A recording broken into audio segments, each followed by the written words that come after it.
If you've looked at the news over the past couple of days, or if you have shares and you've checked them, you would know that there has been a significant fall in the stock market. Just yesterday in Australia, more than $100 billion was wiped from the Australian share market. It's all because of the tariffs that were imposed by US President Donald Trump on all countries, including Australia, last week. To understand in more detail why this has happened and what it means for the average Australian, today I am interviewing the Chief Economist at the Australia Institute, Greg Jericho. Greg Jericho, thank you so much for joining the Daily Aus.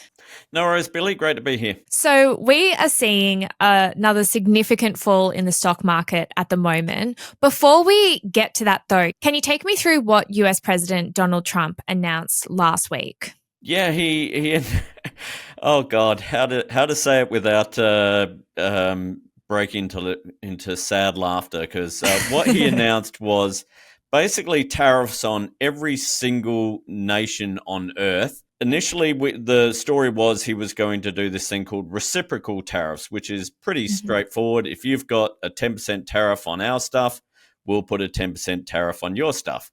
But he didn't do that at all. What he did was he worked out what was the trade deficit that America had with every country. And so if, let's say, Vietnam exported 90% more stuff to America than it bought from America, then he said, oh, you've got a 90% tariff on us, so we'll halve that and we'll put a 45% tariff on you. And it made no sense, because a lot of these nations are poor, they're small, a lot smaller than America, so of course they're going to sell more stuff to America than they're going to buy from it. And places like Australia, where we actually do buy more stuff from America than we sell to it, he couldn't do that, so he just put a flat 10% tariff on nations like Australia. So that's pretty much what he did, and really what that means, though, he decided to make everything that America imports from anywhere more expensive for Americans to buy, and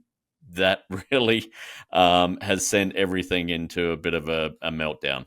And so he's made it more expensive for Americans to buy products from Australia. But for those of us in Australia, what's the tangible impact on us? Or is it more businesses in Australia that are impacted than the average consumer? Yeah, Australian consumers really shouldn't be affected at all. If you go into a shop and someone says, oh, we've had to raise prices because of the tariffs, call bullshit on them straight away, because tariffs are paid by the country that levies them. So America put all these tariffs on other nations. Well, that's on the imports from other nations. Who pays them? The people importing them. So if an American wants to buy some beef from Australia, suddenly it's going to cost, well, potentially 10% more than it did a week ago. It does not affect our consumers. The cost of things in Woolies, Coles doesn't affect it all. It does affect businesses, obviously. If you're a business that is selling stuff to America, well, now it's going to cost the American importer 10% more to buy that stuff from you. So they might buy a bit less. But the problem is, it's not like they can go anywhere else. It's not like they can say, oh, Australian beef is now 10% more expensive, or Australian pharmaceuticals, or Australian anything will go elsewhere, because everywhere elsewhere is more expensive. And in fact, everywhere has got a bigger tariff than Australia. So we don't even really know what the impact on Australian business is going to be. I think really we shouldn't be overreacting. It's not going to affect them too much. It will have an impact mainly because Americans are all going to be a lot poorer, because everything's a lot more expensive. Their incomes haven't gone up, so they have to cut back on how much they can buy. And that's the only sort of direct impact that Australians will feel. And as you say, that's Australian companies and businesses, not you and me, not anyone just going out and shopping. No prices should go up because of this. Okay, but the way that it has potentially impacted the average Australian consumer is if you have shares, and we have seen a crash. Can I use that word crash, or is that a technical term that there has to be a certain amount of fall before you can use that word? Yeah, I mean, potentially it can be, there are sort of some sort of measures around that we can call it. I don't know if it's been a crash yet. It has just been a big plunge, I think, is the the nice way of putting it. But I mean, it's fallen 10%. The value of our stock exchange has fallen 10% in the last week since Donald Trump had his moment of madness. Crashes are more 10 to 15% in a day. That's when you start seeing that. That's when you start thinking crash. And so why specifically has it happened? Like, what's the relationship between tariffs and a fall in the stock market? Yeah, really what the investors are worrying about isn't so much the fact that our products are going to cost more. They're looking at what's happening with China as much as anything, is that one, he's put a pretty big tariff on China. China has retaliated with a big tariff against America. So that's going to make everything more expensive in both America and China. So both of their economies are kind of going to slow down because they're going to be spending less. They're going to be producing less. And if China's economy is weaker, America's economy is weaker, then there is this belief that Australian mining companies especially are going to be worse off. And when that happens, you think profits are going to fall. And so everyone's like, well, I don't want to hold these shares anymore because they're going to be worth less. So let's get out of them. So that's really what we're seeing. Everyone kind of freaking out, thinking, oh, we're in for tough times. Maybe I should put my money elsewhere. And in the context of crashes, how bad is this one? Oh, look, it's significant. It's not quite as bad as we saw during the GFC. Or even during the first sort of minutes of the pandemic. But this is pretty significant. It really has kind of wiped out all of the gains of the past year or so. It's not a case of we're in Great Depression territory or things like that, but it's one that is certainly going to be remembered. And what is more concerning is it seems to be ongoing. We had a bit of a fall on Thursday and then on Friday, and there was no calming over the weekend. It's this ongoing impact of everyone thinking, I don't know if Trump has any clue what he's doing, and he seems to think he's doing a good thing, which means maybe he's not going to reverse it. And so that's what everyone's scared about, and the worry is that it's just going to keep getting worse and worse. Is this all in the hands of Trump? Like, is he the only one that can kind of turn this around? Hi, I'm Zara. I'm the co-founder of the Daily Aus, and we started this company because we think news can be done differently. If you agree, you can hit subscribe. It's the best way to help us grow. Now, back to the video. Pretty much. I mean, all of this has happened because of Trump, and we know America, it's, easily the biggest economy in the world, China behind it. And so he's the one who can pretty much stop all this occurring. If Trump decides to keep these tariffs in place, well, then Americans are going to be paying a lot more for everything. And that means they're going to be buying a lot less of stuff. And when you're buying less of stuff, then you're producing less around the world. You're employing fewer people to produce that, and that has a cumulative effect, and suddenly you're in a recession. So it is worrying.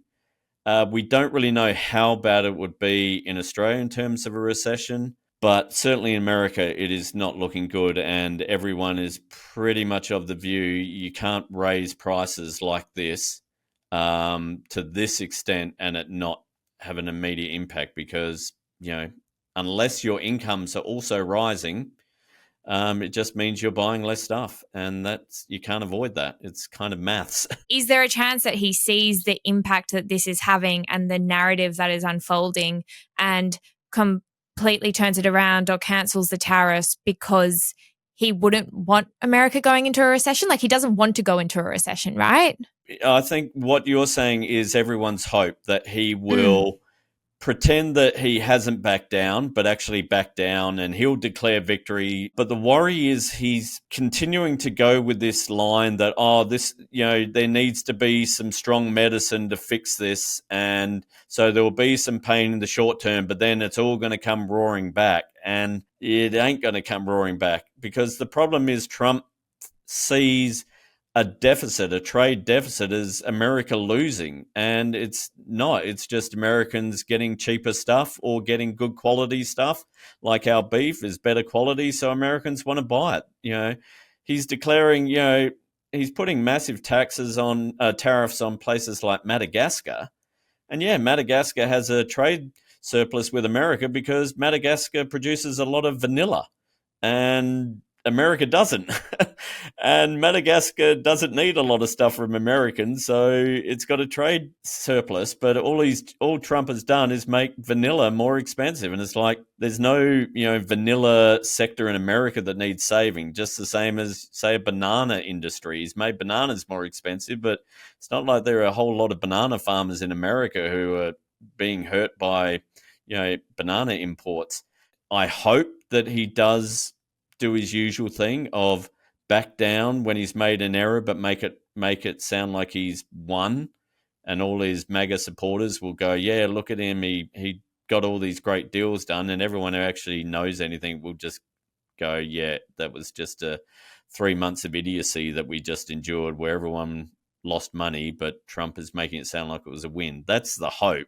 Problem is he's also got some advisors who told him to do all this. I worry that he'll keep persisting with that. And if he does, the longer this goes on, the worse it is for Americans. And as a result, the greater the risk that we're going to get caught up in all this terrible wash. Your expert opinion as an economist is obviously that this is a horrible thing. Apart from Trump, are there any economists saying that this is a good thing? No, there's no economists out there who are saying this is a great thing, unless you're someone who's trying to curry favour with Trump or appeal to his type of supporters. Everyone else is going, this is just, a bit of idiocy that has just made everything more expensive for Americans for no benefit whatsoever. Final question. Are we heading for a recession? Oh, look, I never like predicting those type of things because there are things that can be done. The Reserve Bank can cut interest rates, and that seems very likely to happen now in May, and probably will have further cuts. The government. Can you just explain that? Why would this result in a further interest rate cut? Yeah, I mean, basically, we've all been worried about inflation, and so the Reserve Bank has raised interest rates to try and slow the economy, to get fewer people employed, really. I mean, when the Reserve Bank raises interest rates, it means it wants more people to lose jobs, essentially, because people have got less money to spend in the shops, and if you've got less money to spend in the shops, then the shop owner's going, yeah, I don't think you need an extra shift, and actually I'm going to have to cut back your shifts completely. But if things look like they're slowing down, then the Reserve Bank does the opposite. It cuts rates. People feel like, I've got more money to spend. Businesses, small businesses, like, it's cheaper for me to borrow, so they can borrow. That kind of helps keep people employed, helps keep money moving around, helps, keep the economy going. And so the Reserve Bank will definitely look to do that. We don't need to go into recession, but if China slows down, if America really goes into recession, if Europe also struggles because they're putting tariffs on as well, it's kind of hard to avoid everything bad in the world happening here as well. 15 years ago, during the global financial crisis, everywhere else in the world had the Great Recession. Here in Australia, we didn't go into recession due to government policies, due to the Reserve Bank cutting rates. So, it's not a certainty, but all the risks are now on the downside. All the real concerns are about just how slow things might get.